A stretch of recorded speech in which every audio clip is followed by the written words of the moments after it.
RCB ದುರಂತದ ಹೊಣೆಯನ್ನ ಸರ್ಕಾರದಲ್ಲಿದ್ದವರು ವಹಿಸ್ಕೊಳ್ಬೇಕು. ಸರ್ಕಾರ ಅಂದ್ರೆ ಆಫೀಸರ್ಸ್ ಅಲ್ಲ, ಸರ್ಕಾರ ಅಂದ್ರೆ ಮುಖ್ಯಮಂತ್ರಿ ಮತ್ತು ಸಚಿವ ಸಂಪುಟದ ಸದಸ್ಯರು ಸರ್ಕಾರ. ಗೌರ್ಮೆಂಟ್ ಅಂದ್ರೆ ಆಫೀಸರ್ಸ್ ಅಲ್ಲ. ಹಾಗಾಗಿ ಇವತ್ತು ನಿನ್ನೆ ರಾತ್ರಿ ಹಿರಿಯ ಅಧಿಕಾರಿಗಳನ್ನ ಮತ್ತು ಒಬ್ಬ ಪೊಲೀಸ್ ಇನ್ಸ್ಪೆಕ್ಟರ್ನ ಸಸ್ಪೆಂಡ್ ಮಾಡಿ ಇವರು ಕೈ ತೊಳ್ಕೊಳ್ಳೋಕೆ ಪ್ರಯತ್ನ ಮಾಡ್ತಾ ಇದ್ದಾರೆ. ಕೊಟ್ಟಿರುವ ಕಾರಣ ಏನು? ಕೊಟ್ಟಿರುವ ಕಾರಣ ಪೊಲೀಸ್ ಕಮಿಷನರು ಲಿಖಿತದಲ್ಲಿ ನಿರಾಕರಿಸಲಿಲ್ಲ ಅಂತ. ಆಯ್ತ್ರಿ, ಸಿದ್ದರಾಮಯ್ಯನವರೇ ಲಿಖಿತದಲ್ಲಿ ಅವರು ಕೊಡ್ಲಿಲ್ಲ, ನಿರಾಕರಣೆಯನ್ನ ಮಾಡಲಿಲ್ಲ. ನೀವು ವಿಧಾನಸೌಧದ ಮುಂದೆ ಮಾಡಿದ್ರಲ್ಲ, ವಿಧಾನಸೌಧದ ಮುಂದೆ ಯಾವಾಗ ಕಾರ್ಯಕ್ರಮ ಆಗಿದೆ ಅಂದ್ರೆ ಫಸ್ಟ್ 3 ಜನ ಚಿನ್ನಸ್ವಾಮಿ ಕ್ರೀಡಾಂಗಣದಲ್ಲಿ 3:15 3:45 ಸತ್ತೋದ್ರು ಅಂತ ಆದ್ಮೇಲೆ ವಿಧಾನಸೌಧದ ಮುಂದೆ ನೀವು, ನಿಮ್ಮ ಮಂತ್ರಿಗಳು, ಅವ್ರ ಜೊತೆಗೆ ನಿಮ್ಮ ಮಕ್ಕಳು, ನಿಮ್ಮ ಮೊಮ್ಮಕ್ಕಳು, ನಿಮ್ಮ ಸೊಸೆಯಂದರು, ಹಿರಿಯ ಕೆಲವು ಅಧಿಕಾರಿಗಳು ಅಲ್ಲಿ ಸನ್ಮಾನ ಮತ್ತು ಸೆಲ್ಫಿ ತಗೊಳಕ್ ನಿಂತಿದ್ರಲ್ಲ, ಅದು ಪರ್ಮಿಷನ್ ಇಲ್ದ ಮಾಡಿದ್ರ ಅಥವಾ ಇದು ಪರ್ಮಿಷನ್ ಕೊಡಬಾರದು ಅಂತ ಗೊತ್ತಿದ್ರೆ ನೀವು ನಿರ್ದೇಶನ ಯಾಕೆ ಕೊಡ್ಲಿಲ್ಲ?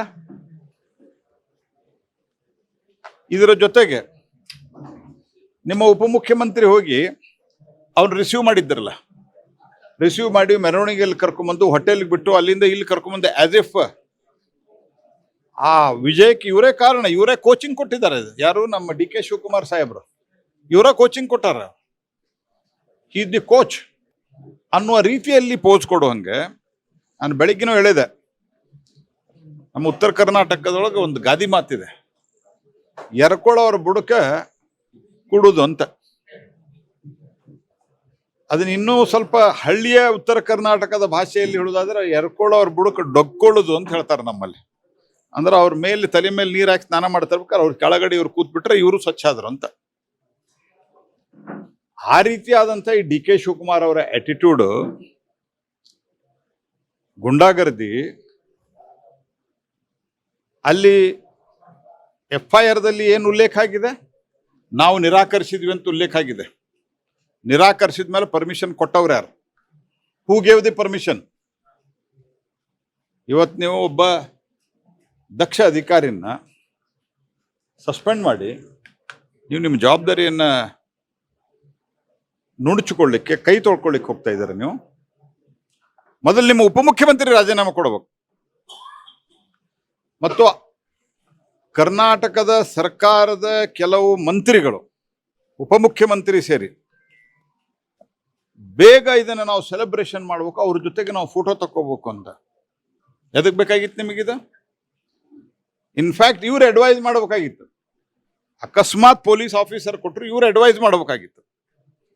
ಅದಾದ ನಂತರ ಅಲ್ಲಿ ಹೋಗಿ ರಿಸೀವ್ ಮಾಡಿಕೊಂಡು ಅದಕ್ಕೆ ಟ್ರೋಫಿಗೆ ಮುತ್ತು ಕೊಟ್ಟು ಅಲ್ಲಿಂದ ವಿಧಾನಸೌಧದ ಮುಂದೆ 3 ಜನ ಸತ್ತೋದ್ರು ಅಂತ ಗೊತ್ತಾದ ನಂತರ ಅಲ್ಲಿ ಸೆಲೆಬ್ರೇಷನ್ ಮಾಡಿ ಸೆಲ್ಫಿ ತಗೊಂಡು ಆ ನಂತರ ಈ DK ಶಿವಕುಮಾರ್ ಇದಕ್ಕೆ ಹೋಗಿದಾರಲ್ಲ, ಇಲ್ಲಿ ಚಿನ್ನಸ್ವಾಮಿ ಕ್ರೀಡಾಂಗಣಕ್ಕೆ.